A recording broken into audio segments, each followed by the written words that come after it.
what has already been done. Yes, This absolutely. time, Yes, you spoke there about a military response. Let's look now towards a diplomatic response. And India is mounting a diplomatic offensive on the global stage, taking its concerns directly to the International Monetary Fund. At today's IMF board meeting, India strongly objected to continued financial assistance to Pakistan, citing Islamabad's use of such funds to sponsor cross-border terrorism. New Delhi argued that rewarding this behaviour sends a dangerous signal to the international community and could expose donor nations and financial institutions to reputational risks. The concern over fungible inflows being diverted to military and state-backed terror activities found resonance among several IMF members. However, procedural formalities continue to limit immediate action. India has abstained from the vote, but the IMF has taken note of the country's strong statements. Foreign Secretary Vikram Misri stressed that India has responded firmly and responsibly to Pakistan's recent provocations and called on the IMF to factor moral considerations into its lending practices. Adrian Calamel, I will come back to you on this. Of course, discussion over a potential $1.5 billion IMF influx towards Pakistan. India's government, clearly they're concerned about how these funds could be used amid these ongoing tensions and provocations. How can the international community look at this aside from, of course, the procedural measures that need to take place? Great question, Joshua. But this is a major problem here. You have the International Monetary Fund basically floating a rogue nation, okay, with it's fungible, as you said.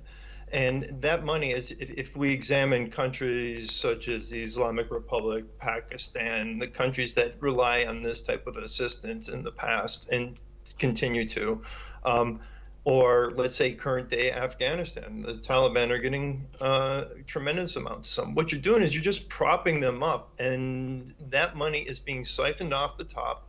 It's not reaching the people that it needs to. It's going into the pockets of the leaders, who in many cases are the military individuals, and then it's being pushed out to the terrorists. It's being pushed out to their proxies, which we need to look at as an extension of their military, and that's what it is. So whenever we saw this with COVID supplies going into the Islamic Republic, they were taking those, the regime was taking those and selling them on a black market out of country for profit, and then taking that money. That's the type of thing that gets done down to a very fine detail. So Pakistan hasn't been put under a microscope at all. That needs to be done immediately. And that's why I say they need to be treated like a rogue nation, like a Pyongyang or like a Tehran. Islamabad is in the same boat. I don't see the difference between the three countries. They are a nuclear power, okay? And I think they use that as basically a nuclear blackmail over the rest of the world. And that's why people don't want to get involved, and that's why people want to punt and play nice with Pakistan. It's because they have the nuclear bomb. And let's not forget, AQ Khan was the reason why we have the problems with North Korea, the problems with Tehran. It was a proliferation of that nuclear program. So, what good has come out of Pakistan in the last 20, 30 years? I don't see it. They've exported terror.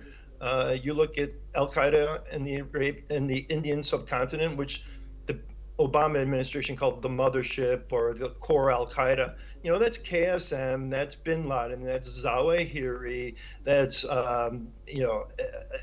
all the key tier players are all sheltered or captured, killed, or lived in Pakistan. That's where they were. So, I mean, how long do we have to play this game of kind of, we know they're bad, but we kind of got to deal with them nicely? No, that's not the situation here. There's kinetic action, but the way you really hurt them is through monetary actions. You hurt the state that way. You hurt those leaders. You make them change course because all they're worried about is maintaining control. And as soon as their economic control starts to slip, they start to lose complete control of the country, no matter how strong their military is. Once the economy starts to tumble, then maybe we'll see them change course and correct. But it can't just be kinetic. It's got to be monetary. And that's why the IMF and these international monetary agencies that pump money in, USAID, these types of groups need to all be evaluated. Yes, Adrian, I come to you now with some more breaking developments.